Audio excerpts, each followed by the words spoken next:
নমস্কার সকল দর্শকবৃন্দকে আজকের অনুষ্ঠানে স্বাগত জানাচ্ছি।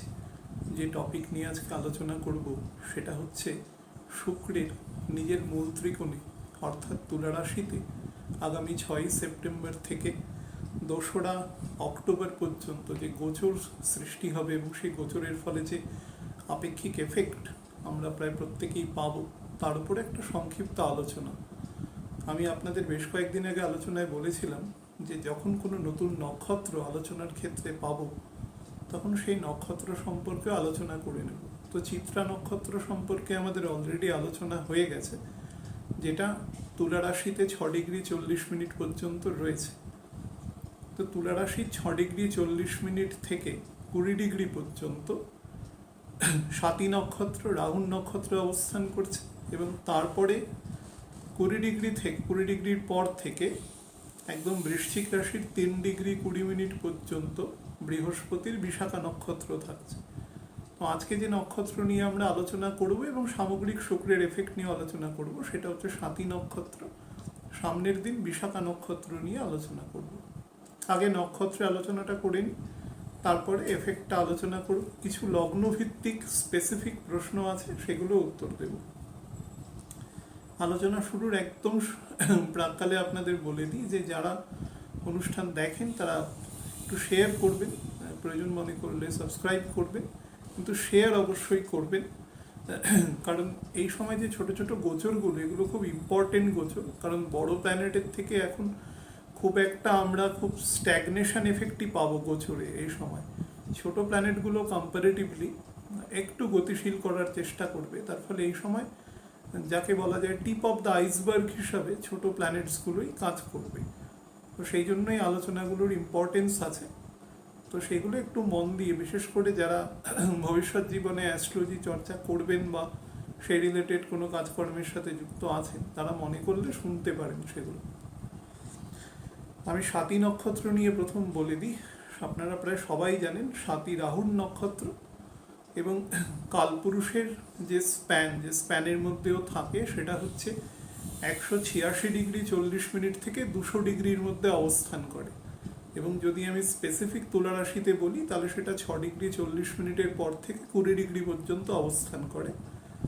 তো স্বাতী নক্ষত্র তুলা রাশিতে তার সম্পূর্ণ বিস্তার, দুটো চরণ মঙ্গলের প্রথমে, তারপরে স্বাতীর নক্ষত্রের 4টে চরণ, তারপরে বিশাখা নক্ষত্রের 3টে চরণ, এইভাবে 9টা চরণ এখানে তৈরি হয়। তো এই নক্ষত্রের বিশেষত্ব হচ্ছে মানে এই নক্ষত্র আপনাদের অনেকবার আমি বলেছি যে রাহু নক্ষত্র হিসেবে স্বাতী নক্ষত্রে কতগুলো পজিটিভ দিক আছে, নেগেটিভ দিকও আছে, সবেরই থাকে, সেরকম স্বাতীরও আছে।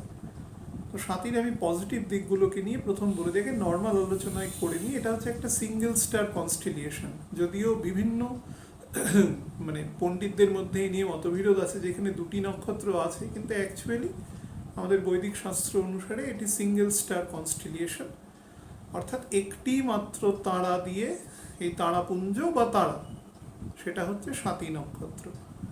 এই নক্ষত্রের যে উৎপত্তি বা যে দেবতা থেকে এই নক্ষত্রের উৎপত্তি হয়েছে তিনি হচ্ছে পবন বা বায়ু বা সমীরণ বা মারুত। তো এই নক্ষত্রের উৎপত্তি হচ্ছে বায়ু থেকে। এই নক্ষত্রের মধ্যে যে ক্রিয়া, অর্থাৎ প্রত্যেকটা নক্ষত্রের তো একটা প্রকৃতি থাকে, বায়ু থেকে উৎপত্তি হলেই যে সে বায়ুকারকই হবে এরকম কোনো মানে নেই। বায়ুর প্রকৃতি তার মধ্যে আছে, সেটা আপনারা পরবর্তীকালে আলোচনায় আমি বলবো। কিন্তু এই নক্ষত্রের প্রকৃতি হচ্ছে অগ্নিকারক, অর্থাৎ অগ্নিকারক রয়েছে মানে তার মধ্যে অ্যাগ্রেসিভনেস থাকবে, প্রয়োজনে সে ধ্বংসাত্মক ভূমিকাও অবতীর্ণ হতে পারে, আবার যদি তাকে সঠিকভাবে ব্যবহার করা যায় তাহলে সেটাকে প্রোডাক্টিভ কাজে ইউজ করা যেতে পারে। অর্থাৎ এখানে প্রচুর এনার্জি রয়েছে এবং সেই এনার্জি এরা জাতক জাতিকার মধ্যে ট্রান্সমিট করে বেটার জায়গায় এবং সেইভাবে তাকে প্ররোচিত করে কাজকর্ম করতে। তবে এইটুকু আমি বলে দিই, স্বাতী নক্ষত্রের প্রথম দুটো চরণের মধ্যে যাদের জন্ম হয়, বিশেষ করে আরও প্রিসাইসলি যদি বলতে পারেন, সেটা হচ্ছে 6°40' পর থেকে 10°-র মধ্যে যাদের জন্ম হয় তারা মোটামুটি রাহুর দশা এই 12-13 বছর পর্যন্ত পায়, তারপর থেকে তারা বৃহস্পতির দশা পেতে শুরু করে। তো সেটা কম্পারেটিভলি বেটার। কিন্তু এই নক্ষত্রের যারা একদম শেষের দিকের চরণ পায়, মনে করুন 3-4 বছর ম্যাক্সিমাম সে এই নক্ষত্র ভোগ করেই জুপিটারের দশা পায়, তাদের ক্ষেত্রে কিন্তু জুপিটারকে কম্পারেটিভলি কম স্ট্রং হতে হবে। খুব বেশি স্ট্রং হয়ে গেলে তাহলে জুপিটার কিন্তু যে বয়সে তারা অ্যাচিভ করবে সেক্ষেত্রে ম্যাল এফেক্ট দেবে। একদম দুর্বল নয়, মাঝারি লেভেলের আছে। এই আলোচনাগুলো এই জন্য বলছি কারণ শুক্রের কতগুলো এফেক্ট আছে যা ডাইরেক্টলি বৃহস্পতির সাথে যুক্ত, তো সেই কারণে বলা হচ্ছে। যাই হোক, তো এই নক্ষত্রের পবন হচ্ছে দেবতা এবং অগ্নিকারক। তাহলে বুঝতে পারছেন যে এর মধ্যে যদি ক্রোধ বা কোনো ইমোশন যদি ক্রীড়ান্বিত হয় তাহলে সেটা কত দ্রুত স্প্যান করে, আগুন এবং হাওয়া একসাথে যদি কোথাও অবস্থান করে এর মধ্যে আছে। হ্যাঁ, তো এই নক্ষত্রের যে সিম্বল আছে সেই সিম্বল হচ্ছে, দেখবেন গাছের মূল থেকে কতগুলো সূক্ষ্ম মূল বা কিছু কিছু কিছু গাছের দেখবেন যে মেন যে শিকড়টা সেটা তো গভীরে থাকে মাটির ভেতরে, কিছু ওপর দিকে মূল থাকে যে মূলগুলো থেকে একটা ঠেস মূল বা নিচের দিকের যদি জল শুকিয়ে যায়, ওপর দিকে অল্প বৃষ্টি হলো, সেরকমভাবে অভিযোজিত করে নেয় সেই গাছ। তো ওপর দিকের যে সূক্ষ্ম মূল সেই মূলের সাথে একে তুলনা করা হয়েছে। অর্থাৎ এই নক্ষত্রের মধ্যে প্রাইমারিলি যে জিনিসটার অভাব আছে, এবার নেগেটিভ একটা কথা বলি, যেটা অভাব আছে সেটা হচ্ছে যে কোনো জিনিসের গভীরে প্রবেশ করা, খুব সুপারফিশিয়ালি কাজ করা, এদের মধ্যে এফেক্ট আছে, এবং খুব দ্রুত ডিসিশনে চলে যাওয়া। এরা যদি কোনো মানুষকে একবার পছন্দ করে বা অপছন্দ করেন, যাকেই করেন, সেক্ষেত্রে কিন্তু তার এই পছন্দ অপছন্দটা একটা নির্দিষ্ট মাত্রায় চলতে থাকে। অর্থাৎ খুব একটা সেটাতে অ্যামেন্ডমেন্ট করার আর প্রয়োজন থাকে না, তাদের একটা নিজস্ব মত তৈরি হয়ে যায়। এবং সেটা অনেক সময় দেখা যায় যে সে হয়তো ঠিক পথ নেননি। এটা এর একটা নেগেটিভ ইফেক্ট আছে এই নক্ষত্রের। যে কোনো জিনিস এটা সুপারফিশিয়ালি কাজ করার মানসিকতা আছে। তো মহাদেবকে এর সাথে যুক্ত করা রয়েছে এই নক্ষত্রের মধ্যে। তো মহাদেব যুক্ত আছেন মানে বুঝতে পারছেন তার মধ্যে পাওয়ার এবং স্ট্রেংথ এবং স্ট্যামিনা তিনটেই খুব বেশি আছে। কিন্তু মহাদেব যেরকম সমস্ত দেবদেবীদের মধ্যে প্রধান, তো তিনি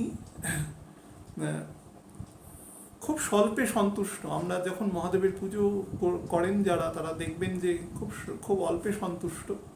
মহাদেবকে বেশি কিছু উপকরণের প্রয়োজন হয় না, তার ভক্তিটাই মেন ব্যাপার হয়। তো সেক্ষেত্রে এই নক্ষত্রের প্রকৃতি অনেকটা সেরকম থাকে। এই নক্ষত্রের মানুষেরা খুব সুপারফিশিয়ালি করে, তার মানে মহাদেব সুপারফিশিয়ালি করছেন সেটা নয়। এই আমি একটা কারো কথা বললাম আর কি। এদের মধ্যে ট্রিমেন্ডাস এনার্জি থাকে এবং সেই এনার্জিটা যদি পজিটিভ জায়গায় ইউজ করতে পারে তাহলে ভালো। অর্থাৎ এদের মধ্যে এদের একটা গাইডের দরকার হয় যে ওপর থেকে এদের ম্যাটারটাকে টেক ওভার করবে, তাহলে এরা খুব বেটার চলতে পারে। জাতিকাদের থেকে জাতকরা কিন্তু এই নক্ষত্রে বেটার ফল দেয়, মনে রাখবেন। কারণ এই নক্ষত্র রাহুর নক্ষত্র, তো Rahu is a mail character. তো ফিমেলের মধ্যে এই নক্ষত্রের কিছু অ্যাভারেশন তৈরি হয়, আমি শেষের দিকে বলছি একেবারে। এই নক্ষত্রের সাথে যে প্রাণীকে যুক্ত করা হয়েছে সে হচ্ছে বাফেলো, মেল বাফেলো, পুরুষ মহিষ আর কি। তো বুঝতেই পারছেন মহিষ মানে, এবার আপনারা দেখুন মহিষ শাকাহারী, মানে কিন্তু তার এনার্জি বা স্ট্যামিনা কিন্তু মারাত্মক, স্ট্রেংথ মারাত্মক। এবার আপনি বলবেন যে আমি তো হাতিকেও সিম্বলাইজ করতে পারতাম, তাহলে আরো বেশি স্ট্রেংথ হতো। না, তৃণভোজী যারা প্রাণী আছে, তৃণভোজী প্রাণীর মধ্যে অন্তত আপনারা দেখবেন হাতি কিন্তু যথেষ্ট বুদ্ধিমান প্রাণী অন্যান্য প্রাণীর থেকে।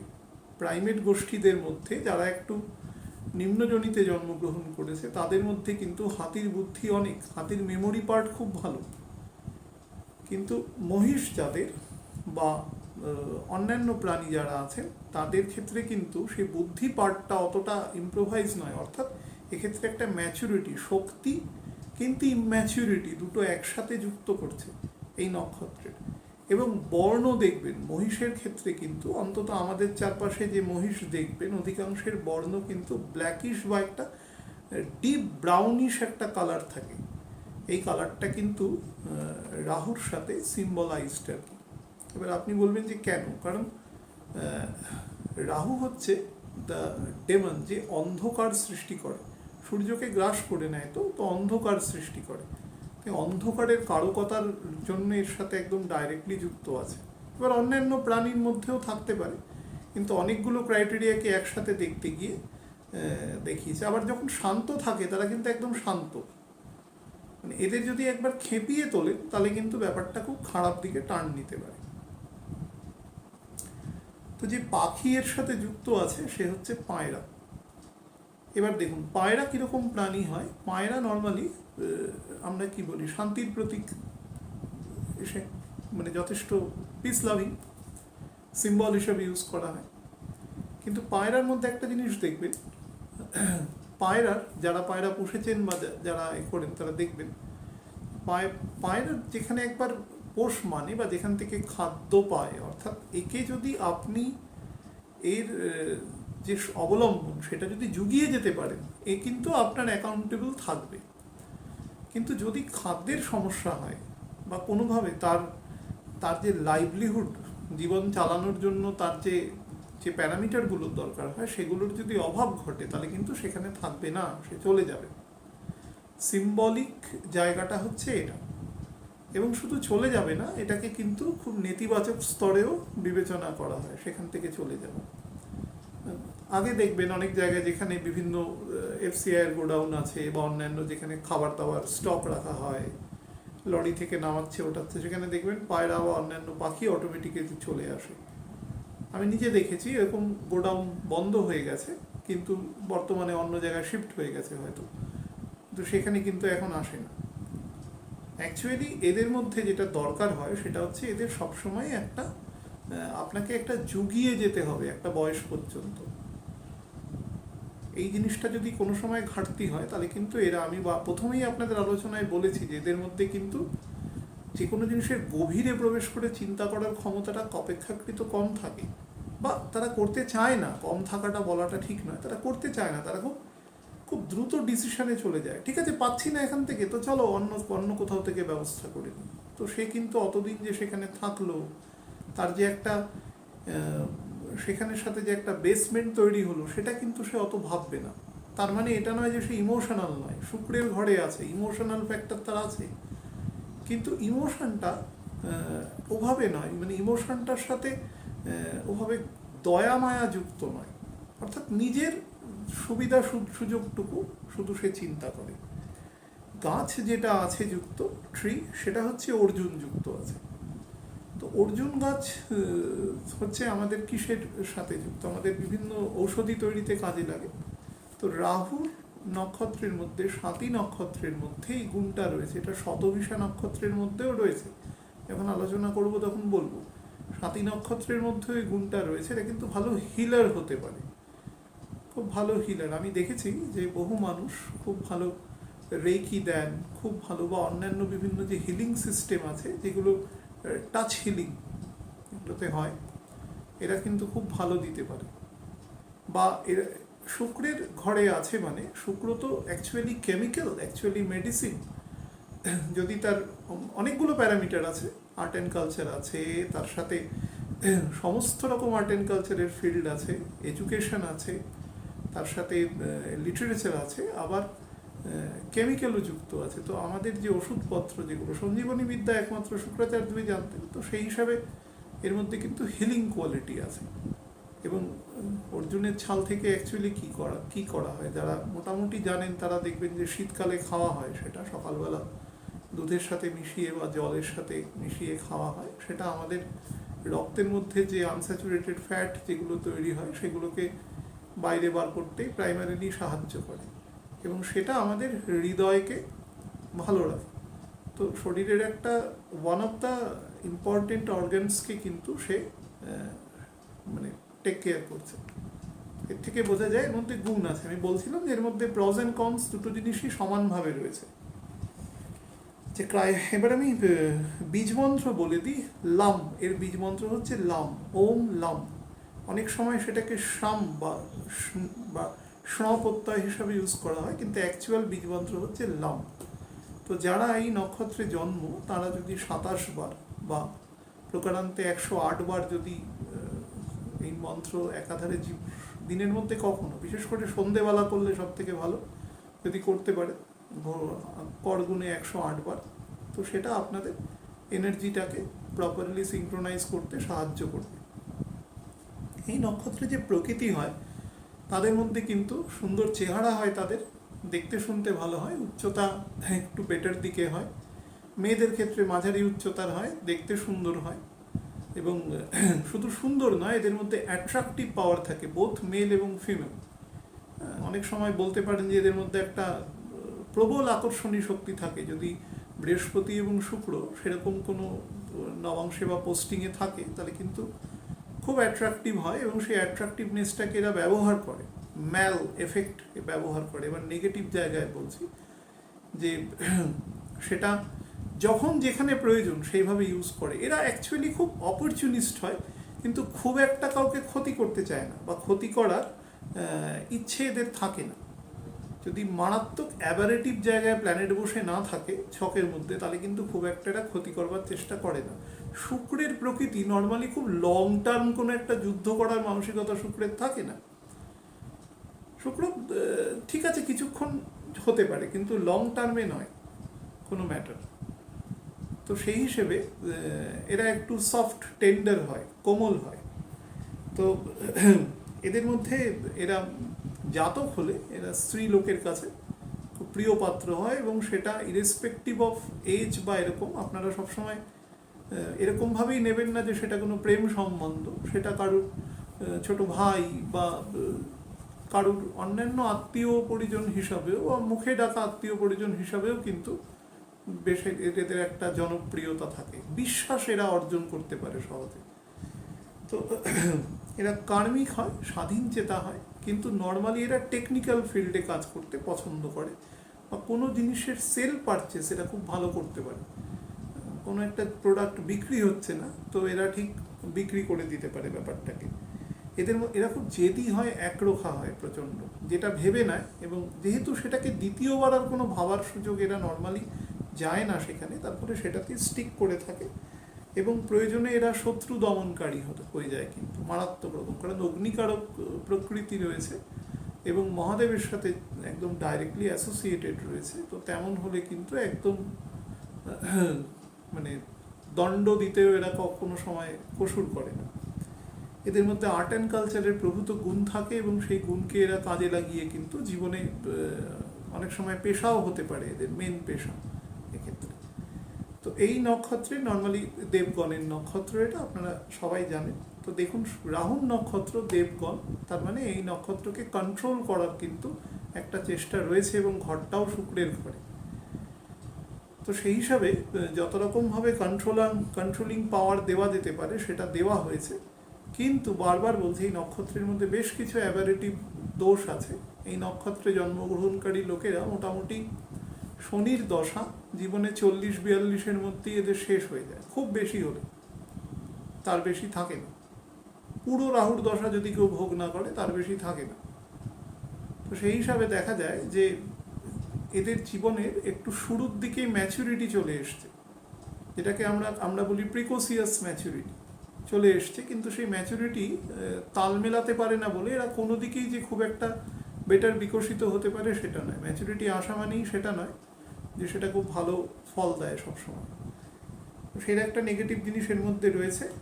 আবার পজিটিভ জিনিস বলতে পারেন যে আমি প্রথমেই যেটা বললাম, যদি প্রথম নবাংশ বা দ্বিতীয় নবাংশে যদি জন্মায় তাহলে এটা কম্পারেটিভলি কিন্তু বেটার ফল দেয় প্রথম এবং দ্বিতীয় নবাংশে জন্মালে।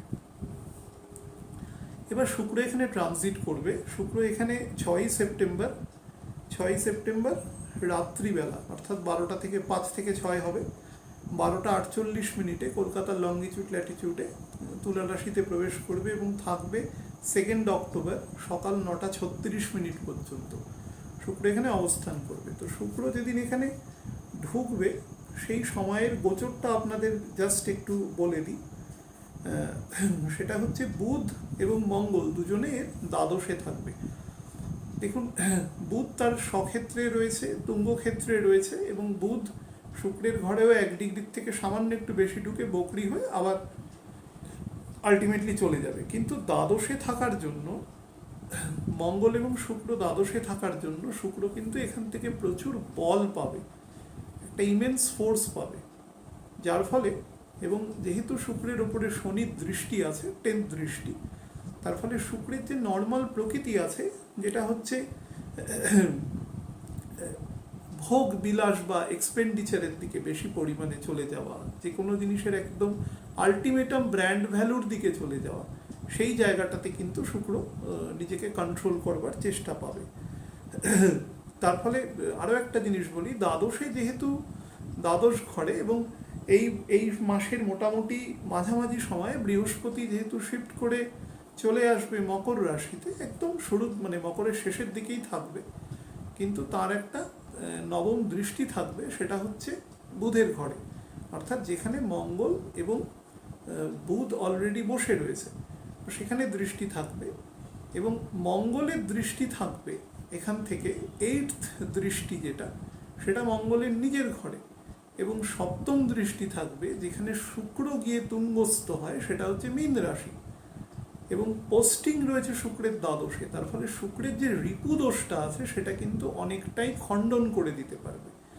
বাট আপনাদের আমি অন্তত মাসখানেক হবে, মাসখানেক না হলেও 20-22 দিন মতন হবে, অনুষ্ঠানের আগে আপনাদের বলেছিলাম যে দেখবেন এই সময় যারা আর্ট অ্যান্ড কালচারের সাথে যুক্ত মানুষ আছেন তারা কিন্তু একটু সাবধানে থাকবেন, বিশেষ করে যারা একটু এজেড আছেন তারা সাবধানে থাকবেন, কারণ এই সময়টা কিন্তু তাদের ফিজিক্যাল দিক থেকে কিন্তু খুব একটা বেটার সময় যাবে না, তো সেই জায়গাটা একটু খেয়াল রাখবেন, না হলে কিন্তু ব্লাড সুগার, রিপ্রোডাক্টিভ অর্গ্যানে প্রবলেম, বা গল ব্লাডার বা লোয়ার লিভার পার্টে সমস্যা, তার সাথে আর্থারাইটিসের সমস্যা, তার সাথে আইসাইটের প্রবলেম, স্কিনে প্রবলেম, আমাদের যে নস্ট্রিল আছে, অর্থাৎ নাকের যে দুটো আমাদের ছিদ্র আছে, এইখানে একটা ডিভিয়েটার আছে দুটোর মধ্যেখানে, এইখানে কোনোভাবে চোট আঘাত লেগে রক্তপাত হওয়া, মাড়ির দিকের দাঁত থেকে ব্যথা বা সেখান থেকে অপারেশনের যোগ, এই জাতীয় প্রবলেম কিন্তু এখানে এগুলো করতে পারে ফিজিক্যাল পার্টে। আর প্রচণ্ড ঠান্ডা লাগাবে এই সময়টা, তো এই জায়গাটায় অন্তত অক্টোবরের ফ্যাগ এন্ড পর্যন্ত একটু সাবধানে থাকার দরকার আছে, কারণ একটা প্যান্ডেমিক সিচুয়েশনের মধ্যে দিয়ে রয়েছে, সেটা রিজেম্বলেন্স হয়ে যেতে পারে, ভয়ের কারণ হতে পারে। শুক্র আমাদের কিসে ডিনোট করে না, শুক্র হচ্ছে actually luxury, comfort, money, lavishness, attraction between the opposite gender তৈরি করে, প্যাশন, ইমোশন, লজিকলেসনেস কন্ডিশন তৈরি করে, রিপ্রোডাক্টিভ পোর্শন আমাদের হিউম্যান বডি, সেগুলোকে অতিরিক্ত পরিমাণে এনকারেজড করে, বা তার ক্ষমতা বৃদ্ধি করে, বা অ্যাভারেটিভ থাকলে ক্ষমতার হ্রাসও করে, এবং শুক্র কিছুটা সাময়িক অ্যাগ্রেসিভ নেচারের হয়, অ্যাগ্রেসিভের থেকে ন্যাগিং ব্যাপারটা এদের মধ্যে বেশি থাকে। কিন্তু শুক্রের যে অর্থ আসে সেই অর্থের মধ্যে কিন্তু শুক্র অ্যাকচুয়ালি ভোগী লোক, কার্মিক লোক হবে না নর্মালি, মানে দুটোর মধ্যে একটা বেসিক ডিফারেন্স আছে। আমি রাহুর নক্ষত্র বলতে গিয়ে একটা কথা বলেছিলাম যে রাহুর এই নক্ষত্রটা কিন্তু কার্মিক, কিন্তু কীরকম কর্ম করে এরা, নর্মালি এদের নিজের প্রকৃতির কর্ম করে। যেমন ধরুন কোনো একজন ড্রয়িং করে, পেইন্টার কোনো একজন, তার কিন্তু নিজস্ব কোনো, দেখবেন আপনি যারা আর্ট অ্যান্ড কালচারের সাথে যুক্ত থাকে তাদের লাইফ সাইকেলটা আমাদের লাইফ সাইকেলের সাথে মিলবে না, কারণ তারা একটা নির্দিষ্ট ভাবের জগতের মানুষ, তারা যেই সময় তাদের ব্যাপারটা প্রকট হয় ম্যাক্সিমামটা সেই সময় তারা কাজকর্মগুলো করে, অনেক সময় মাঝরাতে কাজ করছে যখন শারীরিক শান্ত।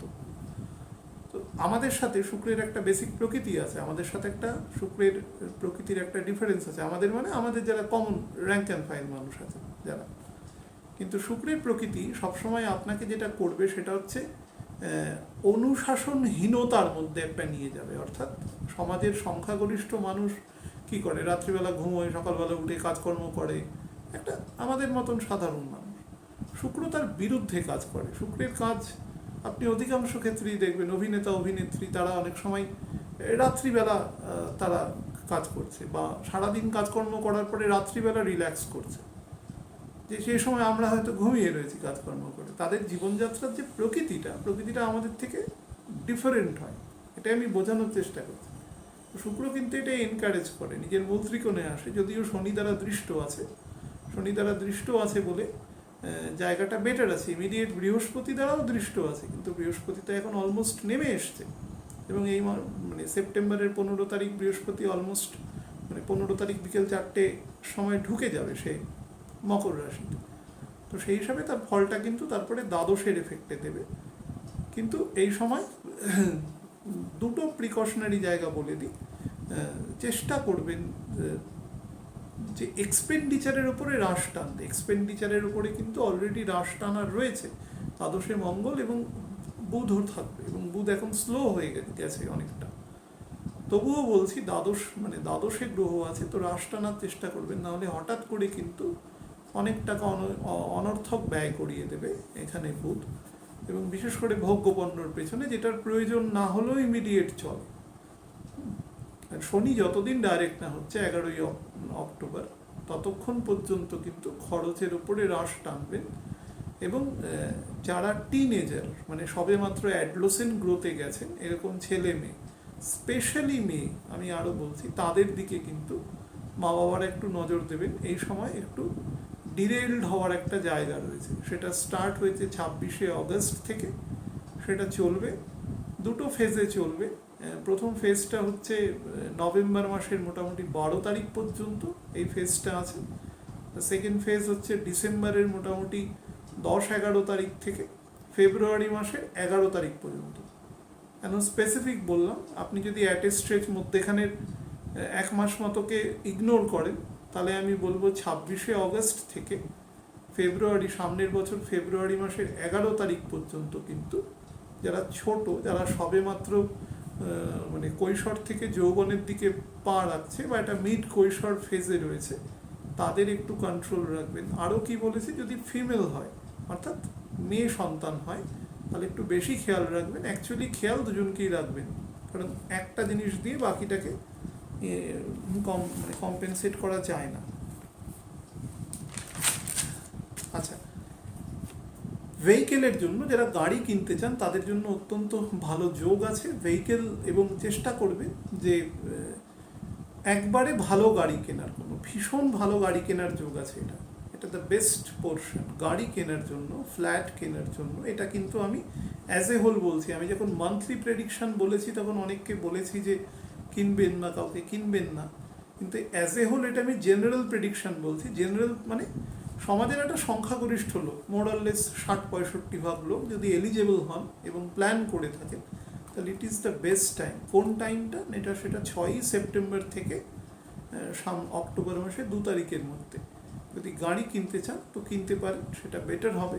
বা বুক করে দিতে পারেন, অ্যাটলিস্ট গাড়িটা আসলো ধরুন পুজোর সময় বা তারপরে, তাহলে বেটার টাইম থাকবে সেটা করার ক্ষেত্রে। আরেকটা জিনিস বলে রাখি, শরীরের জায়গাটা বলেছি, যারা লেফটি অর্থাৎ বাম হাত দিয়ে কাজ করেন তাদের ক্ষেত্রে বলবো, তারা বয়স যদি মোটামুটি ধরুন এই 18 থেকে 41-42 এই ফেজেই শুক্র বেশি অ্যাক্টিভ থাকে সব থেকে, এই ফেজের মধ্যে থাকেন, তারা চেষ্টা করবেন এমন কোনো কর্মকাণ্ডের সাথে নিজে যুক্ত না হতে যাতে নিজের আত্মসম্মান নষ্ট হয়। বিশেষ করে অপোজিট জেন্ডারের সাথে বা কোনো টাকা পয়সা রিলেটেড কাজে নিজেকে ডাইরেক্টলি ইনভলভ না করতে, যেখানে আপনি বুঝতে পারছেন কোনো ব্লেম আসতে পারে বা অনেকের লোকের পয়সা যার উপর অ্যাকচুয়াল আপনার কোনো অধিকার নেই, এরকম জায়গায় নিজেকে ইনভলভ না করাটাই বেটার। আর যদি করেন সেটা প্রপারলি আইনগত সতর্কতা মেনেই করবেন। তবে ফিমেলের সাথে চেষ্টা করবেন একটু ডিস্টেন্স মেনটেন করা, না হলে সমস্যা হতে পারে। খারাপ দশায় থাকলে কিন্তু একটা ডিফামেশন বা এই জাতীয় প্রবলেম হতে পারে। ফিমেলদের ক্ষেত্রে কিন্তু আমি বারবার বলছি, তাদের পেরেন্টসদের একটু সাবধানে রাখবেন এই সময়টা কিন্তু একটা খুব সেন্সিটিভ টাইম। প্রত্যেকেই নজর দেবেন। নজর দেওয়া মানে কারোর উপরে কিন্তু তার স্বাধীনতায় হস্তক্ষেপ করা নয়। নজর দেওয়া মানে তাদের ভিজিলেন্সটা রাখা, আপনার ডিউটিটা আপনি পালন করবেন। আর একটা লাস্ট জায়গা বলি দিই, রাহুর নক্ষত্রে দিয়ে শুক্র পাস করে, এটা খুব কমফোর্টেবল, কারণ শুক্রেরই ঘরে রাহু রয়েছে এবং রাহু রয়েছে চন্দ্রের নক্ষত্রে। এটা খুব কম্প্যাটিবল একটা সিচুয়েশন এবং সব থেকে যেটা বড় ব্যাপার সেটা হচ্ছে নবাংশে রাহু কিন্তু বসে রয়েছে মেষ রাশিতে। তো শুক্র থেকে সমসপ্তমে বসে আছে এবং শুক্র যখন এখানে ঢুকবে তখনও কিন্তু মানে প্রথমে তো মঙ্গলে, এখন তো মানে মঙ্গলের নক্ষত্র পার করে যখন শুক্রের নক্ষত্র রাহুর নক্ষত্রে ঢুকবে তখন কিন্তু এই যোগটা অনেক বেশি কার্যকরী হবে। অর্থাৎ আপনার মধ্যে ডিজায়ার, প্যাশন, লাক্সারি এগুলোকে প্রচুর বাড়াবে। এক্সপেন্ডিচার আমি বারবার বলছি, নর্মাল একটা রেজিস্ট্যান্স আছে এখানে, তবুও চেষ্টা করবেন যারা ভালো দশায় আছে তাদের কিন্তু কিছু পয়সা চলেও আসবে এবং উল্টোপাল্টা কিছু কেনার প্রকৃতিও তৈরি হবে। তো এটাকে একটু দমন করার চেষ্টা করবেন। দুটো লগ্নের ক্ষেত্রে স্পেসিফিক্যালি বলবো, একটা হচ্ছে বৃশ্চিক লগ্ন, যেহেতু শুক্র এবং কেতু দুজনে একে অপরের বিপরীত দিকে আসতে থাকছে, মানে শুক্র অক্টোবর মাসের 2 তারিখের পরে বৃশ্চিক রাশিতে ঢুকে যাবে এবং তার ধরুন 10-12 দিনের মধ্যে কেতুর সাথে তার একটা ইন্টারাকশন হবে। এবং আরেকটি স্পেসিফিক লগ্ন আপনাদের বলবো, সেটা হচ্ছে বৃষ লগ্ন। যদিও দেখবেন বৃষ লগ্নের শুক্র এবং মঙ্গল তো মানে একে অপরের সবসময় ষড়অষ্টক এরকম অবস্থান করে, কিন্তু যেহেতু বৃষ লগ্নের ওপরে রাহু রয়েছে এবং সেটা তুলার ঘর থেকে 8th হাউসে বসে রয়েছে, তার ফলে এরা এই দুটো লগ্নের মানুষ, মানে একটা হচ্ছে বৃষ, একটা হচ্ছে বৃশ্চিক, অর্থাৎ একে অপরের সমসপ্তমী। এই দুটো লগ্নের মানুষ কিন্তু তাদের জীবনযাত্রার সমস্ত ক্ষেত্রে রেস্ট্রিকশন বজায় রাখবেন। সমস্ত ক্ষেত্রে মানে মেনলি বলবো খাওয়া দাওয়া, বেশি উশৃঙ্খল না হওয়া, পয়সা কড়ির ক্ষেত্রে রেস্ট্রিকশন মানা, যতটা প্রয়োজন ততটা খরচা করা। যাদের ধরুন স্মোকিং করা বা ইনটক্স মানে করার হ্যাবিট আছে, লিকার হ্যাবিট আছে, চেষ্টা করবেন এই সময় সেই হ্যাবিটটাকে গেট ডাউন করা, নাহলে কিন্তু শরীরে অনেক রোগ দেখা দিতে পারে, বা যারা রোগ বোর্ন করে আনছেন তাদের সময় কিন্তু অ্যাগ্রাভেট করে যেতে পারে এ সময়, এটা কিন্তু খেয়াল রাখবেন। এবং প্রত্যেকেই দুটো লগ্নের ক্ষেত্রে স্পেসিফিক্যালি বলছি, আপনারা আপনাদের রেসপেক্টিভ স্পাউসদের কিন্তু রক্ষা করবেন এবং পরিবারেও শান্তি বজায় রাখবেন। আমাকে জিজ্ঞাসা করেছিল মীন লগ্নের ক্ষেত্রে শুক্র 8th হাউসে বসে থাকা সত্ত্বেও বলছি, যেহেতু শুক্র মীন রাশিতে গিয়ে তার এক্সল্টেড হয় এবং মীন রাশিতে ইমিডিয়েট মঙ্গলের সপ্তম দৃষ্টি, বুধের সপ্তম দৃষ্টি রয়েছে এবং শনির 3য় দৃষ্টি রয়েছে, তো সুতরাং মীন রাশি যথেষ্ট এনার্জাইজড আছে আলাদা করে। এবং রবিও ঢুকে যাবে এই মাসের মানে সেপ্টেম্বরের মাঝামাঝি সময়, তো রবিও তার সপ্তম দৃষ্টি মীন রাশিতে দেবে এবং শুক্র সেখান থেকে 8th হাউসে বসে রয়েছে। তুঙ্গ ক্ষেত্র থেকে 8th হাউসে বসে থাকাটা কোনো মানে নেগেটিভ অর্থে প্রয়োগ করা যায় না। একটাই জিনিস শুধু বলবো, যাদের সুগারের প্রবলেম আছে, বিশেষ করে যারা খুব কম বয়স থেকে সুগারে আক্রান্ত, তারা এই সময় একটু খাওয়া দাওয়ার প্রতি নজর থাকবে, কারণ একটু সুখের সময় যেতে পারে, একটু পালমি ডেজ আর গোয়িং অন, তো সেদিক থেকে খাওয়া দাওয়ার প্রতি শুড বি রেস্ট্রিক্টেড। ভালো থাকবেন প্রত্যেকে। আমি সামনের দিন 2টো ভিডিও আছে, আমি 3-4 দিনের মধ্যেই লোড করে দেব, চেষ্টা করছি। সাবধানে থাকবেন। নমস্কার।